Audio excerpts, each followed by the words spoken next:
ದ್ವೀಪದ ಕೆಳಗೆ ಕತ್ತಲೆ ಅನ್ನುವಂತಾಗಿರುವಂಥದ್ದು ಗ್ರಾಮಸ್ಥರ ಬದುಕು. ಒಂದು ಕುಡಿಲಿಕ್ಕೆ ಸರಿಯಾದಂಥ ವ್ಯವಸ್ಥೆ ಇಲ್ಲ, ಕುಡಿಲಿಕ್ಕೆ ನೀರನ್ನು ಕೊಡಲಿಕ್ಕೆ ಯೋಗ್ಯತೆ ಇಲ್ಲ ಅನ್ನುವಂಥ ಪರಿಸ್ಥಿತಿ. ಯಾಕೆಂದ್ರೆ ಪಕ್ಕದಲ್ಲೇ ನದಿ ಹರಿತಾ ಇದೆ, ಆದರೆ ಪಕ್ಕದಲ್ಲಿ ನದಿ ಇದ್ರೂ ಕೂಡ ಆ ಪಕ್ಕದಲ್ಲಿರುವಂಥ ಗ್ರಾಮಸ್ಥರಿಗೆ, ಗ್ರಾಮಗಳಿಗೆ ಸರಿಯಾದ ಶುದ್ಧ ಕುಡಿಯುವ ನೀರು ಸಿಗ್ತಾ ಇಲ್ಲ. ವಿಜಯಪುರ ಜಿಲ್ಲೆಯ ಕೃಷ್ಣಾ ನದಿ ಪಾತ್ರದ ಗ್ರಾಮಗಳ ಪರಿಸ್ಥಿತಿ ಇದೆ. ನದಿ ಪಕ್ಕದಲ್ಲೇ ಇದ್ರೂ ಕೂಡ ಶುದ್ಧ ಕುಡಿಯುವ ನೀರಿಲ್ಲ. ಅದಕ್ಕೆ ಹೇಳಿದ್ದು ದ್ವೀಪದ ಕೆಳಗೆ ಕತ್ತಲೆ ಎನ್ನುವಂತಾಗಿರುವಂಥದ್ದು ವಿಜಯಪುರ ಜಿಲ್ಲೆಯ ಕೃಷ್ಣಾ ನದಿ ಪಾತ್ರದ ಗ್ರಾಮಗಳ ಪರಿಸ್ಥಿತಿ, ಗ್ರಾಮಸ್ಥರ ಪರಿಸ್ಥಿತಿ. ನದಿ ಪಕ್ಕದಲ್ಲೇ ಇದ್ರೂ ಕೂಡ ಶುದ್ಧ ಕುಡಿಯುವ ನೀರಿಲ್ಲ ಅವರಿಗೆ.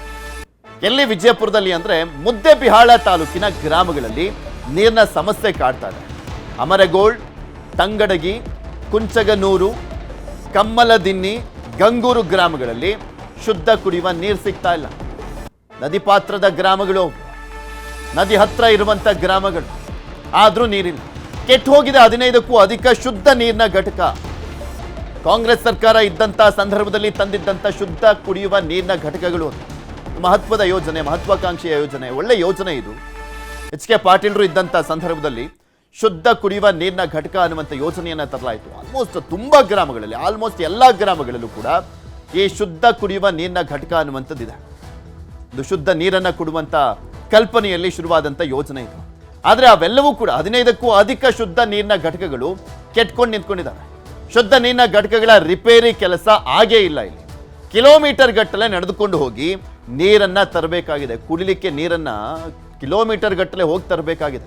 ಗ್ರಾಮ ಪಂಚಾಯತ್ ಮೂಲಕ 15 ದಿನಕ್ಕೊಮ್ಮೆ ನೀರನ್ನು ಪೂರೈಕೆ ಮಾಡಲಾಗ್ತದೆ. ಹೀಗಾಗಿ ಎತ್ತಿನ ಬಂಡಿ, ಬೈಕ್ನಲ್ಲಿ ನದಿಗೆ ಹೋಗಿ ನೀರನ್ನು ತರಬೇಕಾದಂಥ ಪರಿಸ್ಥಿತಿ ಎದುರಾಗಿದೆ. ಗಂಗೂರು ಗ್ರಾಮದಲ್ಲಂತೂ ಕುಡಿಯುವ ನೀರಿಗಾಗಿ ಹಾಹಾಕಾರ ಎದುರಾಗಿದೆ. ಮೂಲಭೂತ ಸೌಕರ್ಯ ಕೊಡ್ಲಿಕ್ಕೆ ಆಗಲ್ಲ ಅಂದ್ರೆ ಇದ್ದೇನು ಪ್ರಯೋಜನ?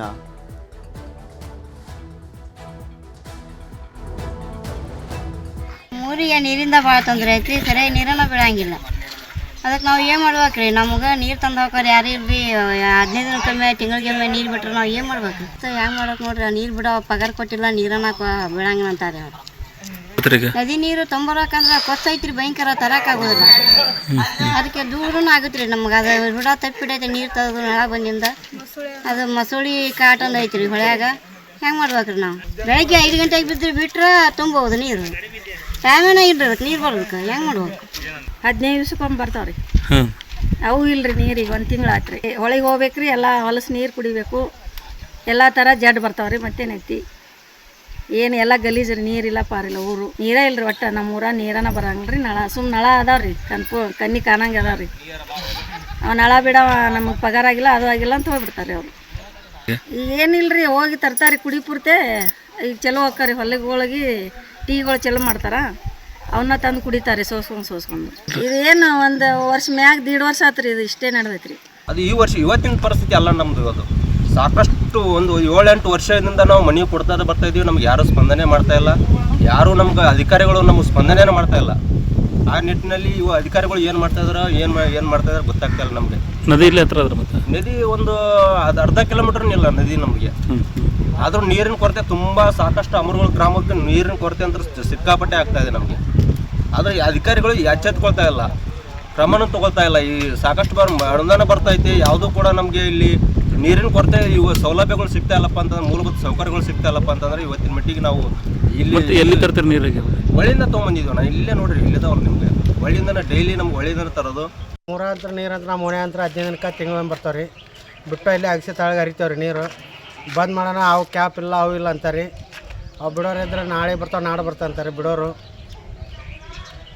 ಇಲ್ಲಿ ನದಿ ಇದ್ರು ಅವು ಹೋಗಿ ಹೊಳೆ ಹೋಗಿ ತುಂಬ್ಕೊಂಬಂದ್ರೆ ಎಲ್ಲ ಗಾರಿ ಆಗ್ತಾವೆ ರೀ. ಒಯ್ಯಾಕೂ ಸಮಸ್ಯೆ ಐತೆ ರೀ ಹೆಣ್ಮಕ್ಳಿಗೆ. ಹಿಂಗಾಗಿ ಎಲ್ಲ ನಮ್ಮ ಓಣ್ಯಾಗ 1 ತಿಂಗಳಿಗೊಮ್ಮೆ ಬರ್ತಾವೆ ರೀ ನೀರು. ಬಿಟ್ರೆ ದಿನ ಬಿಡ್ತಾರೆ ರೀ, ಬಿಡ್ಲಿಕ್ಕೆ ತಿಂಗಳಿಗೊಮ್ಮೆ ರೀ. ಸಮಸ್ಯೆ ಐತೆ ರೀ. ಇಲ್ಲೇ ತೋಟದಾಗ ಹೋಗಿ 2 ಕೊಡ ತರ್ತೀವಿ ರೀ ಕುಡಿಯೋಕೆ. ಮತ್ತು ಬಂದು ಅಂದ್ರೆ ಇಲ್ಲೇ ಹೊರಗೆ ತರ್ತೀವಿ ರೀ. ಪೂರಾ ಮಂದಿ ಬರ್ತಾವೆ ತುಂಬ್ಕೊಳಕಂತ್ರಿ ಅಂತಾರೆ. ನಾವು ಓದ್ತಾ ರಗಡ ಆಗ್ಬಿಟ್ಟೈತೆ. ಇಲ್ಲೊಂದು ಅರ್ಧ ಕಿಲೋಮೀಟ್ರ್ ಆಗುತ್ತೆ. ಇಲ್ಲೇ ಇದ್ರೆ ಇಟ್ಟು ಸಮಸ್ಯೆ ಇದೆ. ಹ್ಞೂ. ಪರಿಸ್ಥಿತಿ ಹೇಗಿದೆ ಅನ್ನುವಂಥದ್ದನ್ನ ನೋಡ್ಬೋದು ನೀವು. ನೋಡಿ, ಅಲ್ಲಿ ಟ್ಯಾಂಕರ್ಗಳಲ್ಲಿ 15 ದಿನಕ್ಕೊಮ್ಮೆ ಕುಡಿಯುವ ನೀರನ್ನು ವ್ಯವಸ್ಥೆ ಮಾಡಲಾಗುತ್ತಂತೆ. RO ಪ್ಲಾಂಟ್ಗಳು ಕೆಟ್ಕೊಂಡು ನಿಂತ್ಕೊಂಡಿದ್ದಾವೆ. ಇದುವರೆಗೂ ರಿಪೇರಿ ಮಾಡಿಸಿಲ್ಲ. ಆ ನದಿ ಪಾತ್ರದ ಗ್ರಾಮಗಳು, ಅವಾಗಲೇ ಹೇಳಿದ್ನಲ್ಲ, ಒಂದು 6 ಗ್ರಾಮಗಳಲ್ಲಿ 15 RO ಪ್ಲಾಂಟ್ಗಳು ಕೆಟ್ಟೋಗಿ ಎಷ್ಟೋ ದಿನ ಆದರೂ ಕೂಡ ಇನ್ನೂ ಸರಿ ಮಾಡಿಸಿಲ್ಲ. ಕಿಲೋಮೀಟರ್ ಗಟ್ಟಲೆ ಹೋಗಿ ನೀರನ್ನು ತರಬೇಕಾಗಿದೆ ಪಾಪ ಆ ಊರಿನ ಜನ. ಕೆಲಸ ಎಲ್ಲ ಬಿಟ್ಟು ನೀರನ್ನು ತರೋದಕ್ಕೆ ಒಂದಿನ ಮೀಸಲಿಡಬೇಕಾಗಿದೆ. ಬೇರೆ ಬೇರೆ ದೂರದ ಊರುಗಳಿಗೆ ಹೋಗಬೇಕು, ಇಲ್ಲ ಯಾವುದಾದ್ರೂ ಅವ್ರ ಗದ್ದೆಲಿರುವಂಥ ಬೋರ್ವೆಲ್ಲಿಗೆ ಹೋಗಬೇಕು, ಉಪ್ಪು ನೀರನ್ನು ಕುಡಿಬೇಕು ಅಂಥ ಪರಿಸ್ಥಿತಿ ಇದೆ. ಇದು ಶುದ್ಧ ಕುಡಿಯುವ ನೀರನ್ನು ಕೊಡಲಿಕ್ಕೂ ಕೂಡ ಯೋಗ್ಯತೆ ಇಲ್ಲ ಅಂದರೆ ಬದುಕಿದ್ದು ಸತ್ತಂತೆ ಅಲ್ಲಿರುವಂಥ ಅಧಿಕಾರಿಗಳು, ಜನಪ್ರತಿನಿಧಿಗಳು. ಇದೇ ವಿಚಾರಕ್ಕೆ ಸಂಬಂಧಪಟ್ಟಂತೆ ಮಾತಾಡಲಿಕ್ಕೆ ನಮ್ಮ ಜೊತೆ ಆ ಊರಿನ ಗ್ರಾಮಸ್ಥರಾಗಿರುವಂಥ ರಾಜು ಅವರು ದೂರವಾಣಿ ಸಂಪರ್ಕದಲ್ಲಿದ್ದಾರೆ. ನಮಸ್ಕಾರ ರಾಜು ಅವರೇ. ನಮಸ್ತೆ ಸರ್. ಎಷ್ಟು ದಿನದಿಂದ ಈ ಸಮಸ್ಯೆ ಇದೆ? RO ಪ್ಲಾಂಟ್ಗಳು ಕೆಟ್ಟೋಗಿ ಎಷ್ಟು ದಿನ ಆಯ್ತು? ಅದಕ್ಕೆ ದಿನಗಳ ಲೆಕ್ಕ ಹಾಕಕ್ಕೆ ಬರೋದಿಲ್ಲ, ಅಷ್ಟು ದಿನದಿಂದನೇ ಇವತ್ತು ನಿನ್ನೆ ಆಗೈತೆ ಅಂತ ಹೇಳಕ್ಕಿಲ್ಲ. ಇಲ್ಲ, ಅವ್ರು ಎಂದು ಕುದಿಸಿ ಹೋಗ್ಯಾರ, ಅವತ್ತಿಂದ ಇವತ್ತಿನವರೆಗೂ ನೀರೇ ಇಲ್ರಿ. ಏನ್ ಮಾಡ್ತಾ ಇದಾರೆ ಗ್ರಾಮ ಪಂಚಾಯತಿ ಅವರು? ಯಾವಾಗ ಸರಿ ಮಾಡ್ತಾರಂತ ಏನ್ ಕೇಳಿದ್ರಿ ನೀವು? ನಮ್ಗೆ ಕುಡಿಯೋ ನೀರು, ಶುದ್ಧವಾದ ಕುಡಿಯೋ ನೀರಿನ ಕೊಡು ಅಂತ ಕೇಳಿದ್ರೆ ಅವ್ರು ಇಲ್ಲ, ನಿಮ್ಗೆ ಬಹುವಳ್ಳಿ ಕುಡಿಯೋ ನೀರಿನ ಯೋಜನೆ ಐತಿ, ಇವನ್ನೆಲ್ಲ ಯಾಕೆ ಇವೆಲ್ಲ ಉಪಯೋಗ ಇಲ್ಲ ಅಂತ ಹೇಳ್ತಾರ್ರಿ. ಮತ್ತೆ ಇವನ್ ಅದಕ್ಕೆ ಕುಂದಿಸಿದೀವಿ ಅಂತ ಕೇಳಿದ್ರೆ ಅದಕ್ಕೆ ಉತ್ತರ ಇಲ್ರಿ, ಅವ್ರ ಹತ್ರ ಆರ್ಕೆ ಉತ್ತರ. ಓಕೆ, ಅದಾದ್ರೂ ಬರ್ತಾ ಇದೆಯಾ? JJM ಆದ್ರೂ?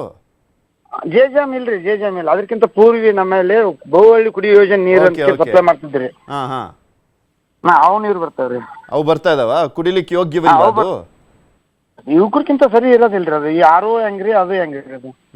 ಅದನ್ನ ಕೇಳಿದ್ರೆ ಅದ್ರದ್ದು ಮತ್ತೆ ಬ್ರಹ್ಮಾಂಡ ಭ್ರಷ್ಟಾಚಾರ ಐತ್ರಿ. RO ಪ್ಲಾಂಟ್ ಈಗೇನ್ ಬಹುವಳ್ಳಿ ಕುಡಿಯೋ ಯೋಜನೆ ಫಿಲ್ಟರ್ ಏನ್ ಐತಲ್ರಿ, ನಿಮ್ಗ್ ಬೇಕಂದ್ರೆ ಒಂದ್ 4-5 ಫೋಟೋ ಈಗ ಲೈವ್ ಫೋಟೋನ ಕಳ್ಸಿಕೊಡ್ತೀನಿ. ಒಟ್ಟ ಕ್ಲೀನೇ ಮಾಡೋದಿಲ್ರಿ. ಹೌದ್ರಿ, ವಿಡಿಯೋ ತೋರಿಸ್ತಾ ಇದೀವಿ. ಬಹುವಳ್ಳಿದು ತೋರಿಸ್ತೀನ್ರಿ, ಬಹುವಳ್ಳಿದೂ ತೋರಿಸ್ತೀನ್ರಿ. ಅದ್ರಲ್ಲಿ ಎಷ್ಟು ದಿನಕ್ಕೆ ಒಂದ್ಸಲಿ ಬಿಡ್ತಾರ ನೀರ್ನ? ಅದು ಒಂದಿನ ಬಿಟ್ಟು ಒಂದಿನ ಬಿಡ್ತಾರ್ರಿ. ಅದ್ರ ಕುಡಿಯಕ್ ಆಗಲ್ಲ ಅದು. ಇದು ನಮ್ಮ ಊರಿಗೆ ತಂಗಡಿಗೆ ಇನ್ನು ಗಂಗೂರ್ ಅಂತ ಹೇಳಿ ಐತ್ರಿ. ನಮ್ಮ ಪಂಚಾಯತಿ ವ್ಯಾಪ್ತಿಯೊಳಗೆ ಬರುವಂತ ಗಂಗೂರ್ ರೀ. 15 ದಿನಕ್ಕ 20 ದಿನಕ್ಕ ಒಂದ್ಸಾರಿ ನೀರ್ ಬಿಡ್ತಾರೆ. ಓಹೋ, 15ರಿಂದ 20 ದಿನ ರೀ. ಓಕೆ, ನಿಮ್ ಶಾಸಕರ ಗಮನಕ್ಕೆ ತಂದಿದ್ದೀರಾ? ಅಧಿಕಾರಿಗಳ ಗಮನಕ್ಕೆ ತಂದಿದ್ದೀರಾ? ಏನ್ ಹೇಳ್ತಾ ಇದಾರೆ ಅವ್ರುಗಳು? ಏನಿಗೆ ಅವ್ರ ಕಿವಿ ಕೇಳಲ್ರಿ ಅವ್ರಿಗೆ. ಕಣ್ಣು ಕಿವಿ ಬಾಯಿ ಎಲ್ಲ ಮುಚ್ಚೋಗ್ಬಿಟ್ಟಿದೆ. ಮುಚ್ಚೋಗ್ಬಿಟ್ಟವ್ರಿ. ಚರ್ಮ ದಿಪ್ ಅಂತಾರಲ್ರಿ, ಆ ಟೈಪ್ ರೀ. ಕೇಳಿದ್ರು ಕೇಳ್ದಂಗ ಇದ್ ಬಿಡ್ತಾರ್ರಿ. ಓಕೆ, ಸಂಬಂಧ ಇಲ್ರಿ. ಓಕೆ ರಾಜು, ಮಾತನಾಡ್ತೀನಿ. ರಾಜು ಅವರೇ ಮಾತನಾಡ್ತೀನಿ. ನಮ್ಮ ಪ್ರತಿನಿಧಿ ಕೂಡ ನಮ್ಮ ಜೊತೆ ಸಂಪರ್ಕದಲ್ಲಿ ಜಾಯ್ನ್ ಆಗ್ತಾ ಇದಾರೆ, ವಿಜಯಪುರದ ಪ್ರತಿನಿಧಿ ಗುರಾಜ್. ನೋಡ್ತಾ ಇದೀವಿ ಮುದ್ದೇಬಿಹಾಳದ ನದಿ ಪಾತ್ರದ ಗ್ರಾಮಗಳ ಪರಿಸ್ಥಿತಿಯನ್ನ. ಯಾಕೆ ಒಂದು ಶುದ್ಧ ಕುಡಿಯುವ ನೀರಿನ ಘಟಕಗಳನ್ನ ಸರಿ ಮಾಡಿಸ್ತಾ ಇಲ್ಲ? ಹೋಗ್ಲಿ, ಅದನ್ನ ವ್ಯವಸ್ಥೆಯನ್ನಾದ್ರೂ ಮಾಡಬೇಕಾದಂಥವರು ಕೂಡ ಕಣ್ಣು ಬಾಯಿ ಎಲ್ಲ ಮುಚ್ಕೊಂಡು ಸುಮ್ ಕೂತಿದ್ದಾರೆ ಅಂತ ಅಲ್ಲಿನ ಗ್ರಾಮಸ್ಥರೇ ಮಾತನಾಡ್ತಾ ಇದ್ದಾರೆ. ಯಾವಾಗ ಎಚ್ಚೆತ್ಕೊಳ್ಳೋದು, ಯಾವಾಗ ಸರಿಯಾಗೋದಂತೆ ಇದೆಲ್ಲ? ಪೃಥ್ವಿರಾಜ್, ಏನಂತಂದ್ರೆ ವಿಜಯಪುರ ಜಿಲ್ಲೆಯ ಮುದ್ದೇಬಿಹಾಳ ತಾಲೂಕಿನ ಕೃಷ್ಣಾ ನದಿ ವ್ಯಾಪ್ತಿಯಲ್ಲಿ ಬರುವಂತಹ ಗ್ರಾಮಗಳಿರು ಗಂಗೂರು, ಕಮ್ಮಲ್ದೇನೆ ಸೇರಿದಂತೆ ಸುಮಾರು 10ಕ್ಕೂ ಅಧಿಕ ಗ್ರಾಮಗಳು ಈ ನದಿ ಪಾತ್ರದಲ್ಲೇ ಬರ್ತವೆ. ನದಿಯಿಂದ ಕೇವಲ ಅರ್ಧ ಕಿಲೋಮೀಟರ್ ಮಾತ್ರ ಇರುವಂತದ್ದು. ಇದೇ ಕೃಷ್ಣಾ ನದಿಯಿಂದ ಅಂದ್ರೆ ಆಲ್ಮಟ್ಟಿ ಜಲಾಶಯದ ಮುಂಭಾಗದಿಂದ ಹರಿದು ನಾರಾಯಣಪುರವರೆಗೂ ನೀರು ಸೇರುವಂತಹ ಸಾವಿರಾರು ಎಕರೆ ನೀರು ಉಣಿಸುವಂತಹ ಪ್ರದೇಶಗಳಿದು. ಆದ್ರೆ ಗ್ರಾಮಗಳು ಕೇವಲ ಅರ್ಧ ಕಿಲೋಮೀಟರ್ ದೂರದಲ್ಲಿದ್ರೂ ಸಹಿತ ಅವರಿಗೆ ನೀರು ಇಲ್ಲದೆ ಇರುವಂತಹ ಪರಿಸ್ಥಿತಿ ಇರುವಂತದ್ದು. ಕಳೆದ ವಾರವಂತೂ ಈ JMM ವರ್ಕ್ ವಿಚಾರಕ್ಕೆ ಸಂಬಂಧಪಟ್ಟಂಗೆ ಆಗಿರುವಂತಹ ಗಲಾಟೆ ಮತ್ತೆ ಈ ಬಹುವಳ್ಳಿ ಕುಡಿಯುವ ನೀರಿನ ಯೋಜನೆಯಲ್ಲಿ ನೀರನ್ನ ಪೂರೈಕೆ ಮಾಡುವಂತಹ ಕೆಲಸಗಾರರಿಗೆ ಸಂಬಳ ಕೊಡದೇ ಇರೋ ಕಾರಣದಿಂದಾಗಿ 1 ವಾರ ಸಹಿತ ಅವರು ನೀರನ್ನ ಬಿಡುಗಡೆ ಮಾಡಿರಲಿಲ್ಲ. ಅಲ್ಲಿ ಸಹಿತ ಗ್ರಾಮಸ್ಥರಿಗೆ ಟ್ಯಾಂಕರ್ ಮೂಲಕ ನೀರನ್ನ ಕೊಡುವಂತ ಪರಿಸ್ಥಿತಿ ಇತ್ತು. ರಾಜ್ಯದ ಬೇರೆ ಬೇರೆ ಜಿಲ್ಲೆಗಳಿಗೆ ಅದೇ ನದಿಯಿಂದ ಕುಡಿಯುವ ನೀರು ಪೂರೈಕೆ ಆಗುತ್ತೆ. ಅದೇ ಅದರ ಪಕ್ಕದಲ್ಲಿರುವಂತಹ ಜನರಿಗೆ ಕುಡಿಯೋಕೆ ನೀರಿಲ್ಲ ಅಂತ ಪರಿಸ್ಥಿತಿ ಈ ಭಾಗದಲ್ಲಿ ಇರುವಂತದ್ದು. ಇದು ಪ್ರಮುಖವಾಗಿ ಏನಂದ್ರೆ ಶುದ್ಧ ಕುಡಿಯುವ ನೀರಿನ ಘಟಕದ ಮೂಲಕ ಅವರಿಗೆ ನೀರು ಕೊಡಬೇಕು ಅಂತ ಹೇಳಿ ಜಿಲ್ಲಾಡಳಿತ ವ್ಯವಸ್ಥೆ ಮಾಡಿದೆ. ಅದ್ರ ಸಹಿತ ಅವುಗಳ ಸರಿಯಾದ ರಿಪೇರಿ ಮಾಡದೆ ಕಾರಣದಿಂದಾಗಿ ಈ ರೀತಿಯ ಸಮಸ್ಯೆ ಉಂಟಾಗಿರುತ್ತದೆ. ಗ್ರಾಮದಲ್ಲಿ 1-2 ಅಥವಾ ದೊಡ್ಡ ಗ್ರಾಮಗಳಿದ್ರೆ 3-4 ಈ ರೀತಿಯ RO ಪ್ಲಾಂಟ್ಗಳಿವೆ. ಆದ್ರೆ ಅವು ರಿಪೇರಿಗಳು ಕಂಡು ಎಷ್ಟೋ ದಿನಗಳಾಗಿರುತ್ತದೆ. ಹಾಗಾಗಿ ಜನರು ಕಲುಷಿತ ನೀರು ಕುಡಿಯುವಂತ ಪರಿಸ್ಥಿತಿ ಇರುತ್ತದೆ. ಮಧ್ಯಾಹ್ನದ ವೇಳೆಗೆ ಅವರು ನೀರು ತರಕ್ಕೆ ಸಹಜವಾಗಿ ನದಿ ಪಾತ್ರಕ್ಕೆ ಹೋಗ್ತಾರೆ. ಆದ್ರೆ ಈಗ ಇತ್ತೀಚೆಗೆ ನದಿಯ ನೀರಿನ ಪ್ರಮಾಣ ಕಡಿಮೆ ಆಗಿರೋದ್ರಿಂದ ಮೊಸಳೆಗಳು ನದಿಯ ಪಾತ್ರಕ್ಕೆ ಬಂದು ಇರೋದ್ರಿಂದ ಜಿಲ್ಲಾಡಳಿತ ಎಚ್ಚರಿಕೆ ಬೋರ್ಡ್ಗಳನ್ನ ಗ್ರಾಮಗಳಲ್ಲಿ ಅಂಟಿಸಿದೆ. ನದಿಗೆ ಹೋಗ್ಬಾರ್ದು, ಅಲ್ಲಿ ಮೊಸಳೆಗಳಿವೆ ಅಂತ ಹೇಳಿ ಎಚ್ಚರಿಕೆ ಬೋರ್ಡ್ಗಳನ್ನ ಅಂಟಿಸಿದೆ. ಆದ್ರೆ ನೀರಿಗೆ ವ್ಯವಸ್ಥೆನೇ ಮಾಡಿಲ್ಲ. ಈಗ ಈ ಮುಂಚೆ ಕಳೆದ 1 ತಿಂಗಳ ಹಿಂದೆನೆ ಅಲ್ಲಿ ಎತ್ತುಗಳಿಗೆ ನೀರು ಕುಡ್ಸಕ್ ಹೋದಾಗ ಮತ್ತೆ ನೀರು ತರಕ್ ಹೋದಾಗ ಓರ್ವ ವ್ಯಕ್ತಿ ಬಲಿಯಾಗಿದ್ದ ಕಾರಣದಿಂದಾಗಿ ಗ್ರಾಮಸ್ಥರ ಸಹಿತ ಅಲ್ಲಿ ಹೋಗಿ ನೀರು ತರೋಕೆ ಭಯ ಪಡುವಂತ ಪರಿಸ್ಥಿತಿ ಹಿನ್ನೆಲೆಯಲ್ಲಿ ಜನರು ಏನ್ ಮಾಡ್ಬೇಕು ಅಂತ ಹೇಳಿ ಟ್ಯಾಂಕರ್ ಮೂಲಕ ನೀರು ಪೂರೈಕೆ ಮಾಡ್ತಾರೆ. ಆದ್ರೆ ಅದು ಶುದ್ಧ ಕುಡಿಯುವ ನೀರು ಆಗಿರೋದಿಲ್ಲ. ಹಾಗಾಗಿ ಅನಿವಾರ್ಯವಾಗಿ ಈಗ ಹೆಚ್ಚಿನ ಬಂಡಿಗಳಲ್ಲಿ ಅಥವಾ ಬೈಕ್ಗಳಲ್ಲಿ ಹೋಗಿ ಕೊಡಗಳನ್ನು ಹಾಕೊಂಡು ನೀರು ತರುವಂತ ಪರಿಸ್ಥಿತಿಯಲ್ಲಿ ಇರುವಂತದ್ದು. ಈಗಾಗಲೇ ಸಂಬಂಧಪಟ್ಟ ಅಧಿಕಾರಿಗಳ ಸಹಿತ ಇದನ್ನ ಬಗ್ಗೆ ಗಮನ ಕೊಟ್ಟು ಪರಿಶೀಲನೆ ಮಾಡ್ತೀವಿ ಅಂತ ಹೇಳಿದ್ದಾರೆ. ಆದ್ರೆ ಬಹಳ ವರ್ಷಗಳಿಂದ ಈ ಕ್ರಮ ಆಗದೆ ಇರೋದು ಆ ಗ್ರಾಮಸ್ಥರ ಆಕ್ರೋಶಕ್ಕೆ ಕಾರಣವಾಗಿರುತ್ತದೆ. ಪೃಥ್ವಿರಾಜ್. ಓಕೆ, ಧನ್ಯವಾದ ಗುರುರಾಜ್ ನಿಮ್ಮೆಲ್ಲ ಮಾಹಿತಿಗಾಗಿ. ನೋಡೋಣ ಯಾವ ರೀತಿಯ ಕ್ರಮವನ್ನ ಕೈಗೊಳ್ತಾರೆ.